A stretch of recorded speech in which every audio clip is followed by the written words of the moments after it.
देखिए last class में हम लोग देखे थे, ठीक है कि नहीं, रिफ्रैक्शन थ्रू प्रिज्म।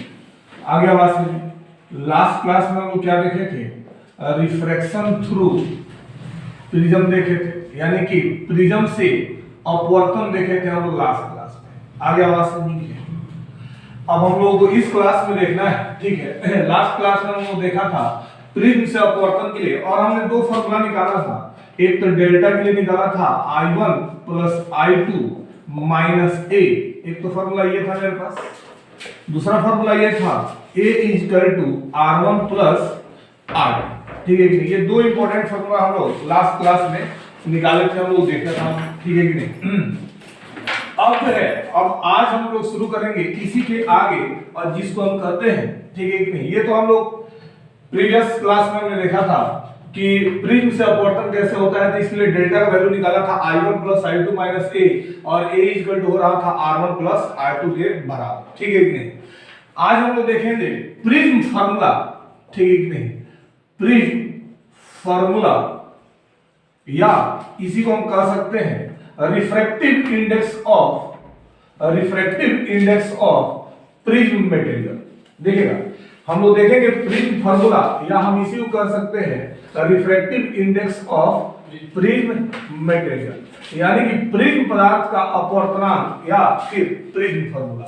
दोनों बात एक ही हुआ, ठीक है कि नहीं। यह काफी इंपॉर्टेंट फार्मूला है, काफी इंपॉर्टेंट कांसेप्ट है, इसको देखते हैं। देखिएगा, यहाँ पे एक एजम्पशन आपको मानना पड़ेगा, ठीक है कि नहीं, कि फॉर मिनिमम डेविएशन, पहले एक तो फार्मूला हमने यहाँ पे लिखना है, डेल्टा इक्वल टू क्या निकला था, I1 प्लस I2 अब माइनस A के बराबर, ठीक है कि नहीं। फिर एक फार्मूला निकला था A equal to R1 plus R2 के बराबर, ठीक है कि नहीं। देखिएगा, तो एक एजम्पशन हमको यहाँ पे लेना पड़ेगा, और वो एजम्पशन है फॉर मिनिमम डेविएशन। फॉर कौन चीज? फॉर मिनिमम डेविएशन, यानी न्यूनतम विचलन के लिए। देखिएगा, न्यूनतम विचलन के लिए क्या होता है, तो I1 और बराबर क्या होता है I2, ये किसके बराबर हो गया, I के बराबर, ठीक है कि नहीं। और R1 बराबर होता है R2, ये किसके बराबर हो गया, R के बराबर हो गया, ठीक है कि नहीं। यानी हम इस फॉर्मूला को एक नंबर का लेते हैं और इसको हम दो नंबर मान लेते हैं, मान के चलिए, देखिए। तो फ्रॉम वन यानी कि फ्रॉम इक्वेशन 1 भी ले सकते हैं इसको, ऐसे इक्वेशन तो है नहीं, लेकिन चलो अभी थोड़ा सा एज्यूम कर लेते हैं। तो देखिएगा, तो यहाँ पे डेल्टा इक्वल टू हो जाएगा I और I1 और I2 की जगह पे हमको क्या रखना है, I, तो 2I होगा कि नहीं।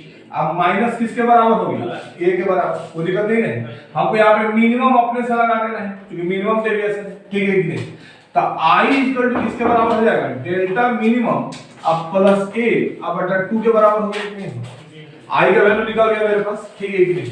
I का वैल्यू निकला ना, कोई दिक्कत किसी तरह से। फिर यहां से हम आएंगे, तो यहाँ पे हम फ्रॉम टू यदि हम करते हैं, तो फ्रॉम 2 क्या मिल रहा है, A इक्वल टू 2R के बराबर मिल रहा है।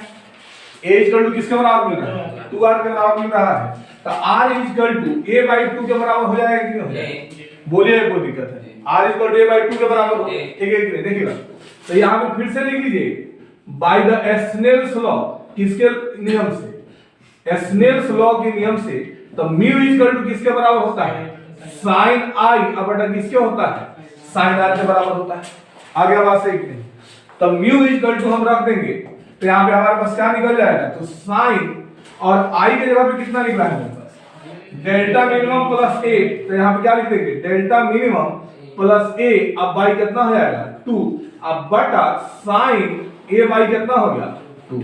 यही होता है प्रिज्म फार्मूला। इसी को हम कौन सा फार्मूला कहते हैं, प्रिज्म फार्मूला कहते हैं, या फिर इसी को आप कह सकते हैं refractive index of prism material, यानी कि प्रिज्म पदार्थ का अपवर्तनांक। इसी को क्या कह सकते हैं, refractive index of prism material, यानी कि प्रिज्म पदार्थ का अपवर्तनांक कह सकते हैं, या फिर इसी को हम कह सकते हैं प्रिज्म फार्मूला। दोनों चीज सेम है, ठीक है कि नहीं। यह काफी इंपॉर्टेंट रिजल्ट है, ये जो है काफी इंपॉर्टेंट रिजल्ट। देखिएगा, तो ये तो समझ में आ गया। लास्ट क्लास में हमने रिफ्रैक्शन थ्रू प्रिज्म देखा था, अभी हम क्या देखेंगे, प्रिज्म फार्मूला या refractive index of prism material. अब देखिए, एक और चीज हमको इसमें देखना है, और वो क्या देखना है, यहाँ पे बताएं। देखिए, deviation through the thin prism से उत्पन्न विचलन कितना होता है इसको हमको देखना है। तो देखिए हम आपको पहले बताए थे कि थिन प्रिज्म क्या किसको कहते हैं, तो थिन प्रिज्म उसको कहते हैं जिसके लिए एंगल ऑफ प्रिज्म का मान क्या हो, बहुत छोटा हो। एंगल ऑफ प्रिज्म का मान क्या हो, बहुत छोटा हो। इसी को हम कौन सा प्रिज्म कहते हैं, थिन प्रिज्म कहते हैं। ठीक है कि नहीं। देखिए तो अब हमको एक नया फार्मूला पढ़ना है, नया कॉन्सेप्ट पढ़ना है, deviation through the thin prism. क्या पढ़ना है, डेविएशन थ्रू द, आगे आवाज है कि नहीं, थ्रू द थिन प्रिज्म, पतले प्रिज्म से उत्पन्न विचलन। इसको हम क्या कहते हैं, पतले प्रिज्म से उत्पन्न विचलन। आगे आवाज है कि नहीं। तो देखिए पतले प्रिज्म से उत्पन्न विचलन क्या होता है, इसके लिए आपको फॉर्मूला लगाना पड़ेगा। देखिएगा तो जैसा कि आपको पता है एक छोटा सा प्रिज्म बना है, 2 डायमेंशनल फिगर, तो मेरे पास एक 2 डायमेंशनल फिगर बन गया, बना कि नहीं बना। आगे आवाज से इसका एक रिफ्लेक्टिंग सरफेस ये होगा और एक रिफ्लेक्टिंग सरफेस क्या होगा, ये वाला। वो दिक्कत नहीं होगा, समझ में आ रहा है ना। देखिएगा तो लाइट जैसे यहां से इन करता है वो दिक्कत नहीं है, और यहां से ऐसे हो गया और इधर से इधर की तरफ हो गया। आगे एक छोटा सा मतलब एक छोटा सा फिगर देख रहे हैं, क्योंकि ऑलरेडी हमने फिगर पहले देखा है इसका, ठीक है कि नहीं, और आपके कॉपी में भी होगा ये मेंशन, ठीक है।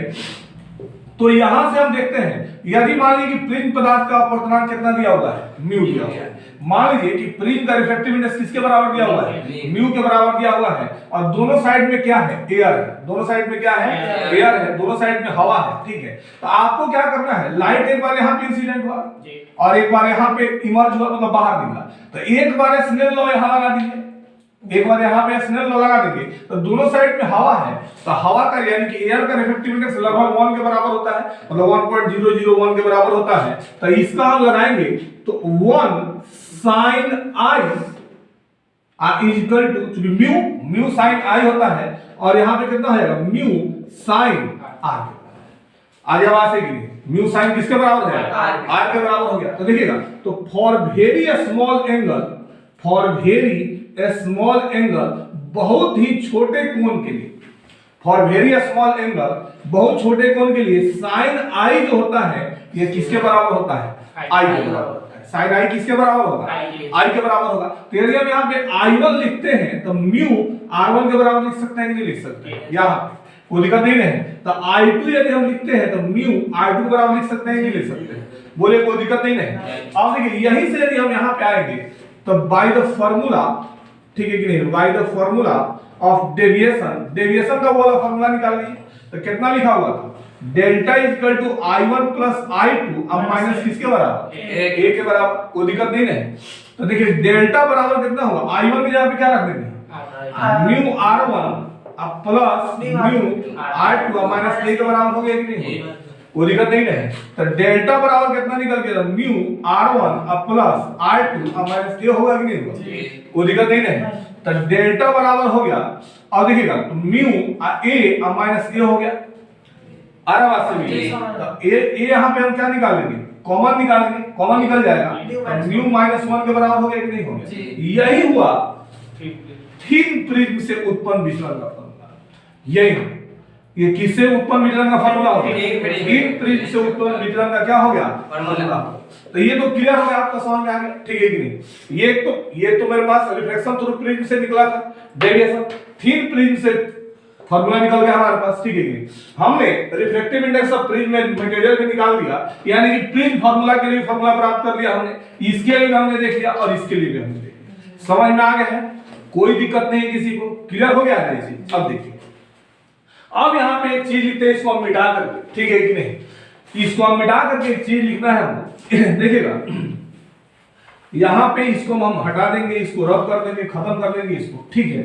और फिर से हमको एक और इसमें नया चीज, एक थ्योरी जो है छोटा सा, हमको थोड़ा सा उसको याद रखना पड़ेगा, ठीक है कि नहीं। फिर कई बार को वो एग्जामिनेशन में आ जाता है, पूछ दिया जाता है, तो वो थ्योरी भी थोड़ा सा हमको पढ़ लेना पड़ेगा, याद करना पड़ेगा उसको। देखिए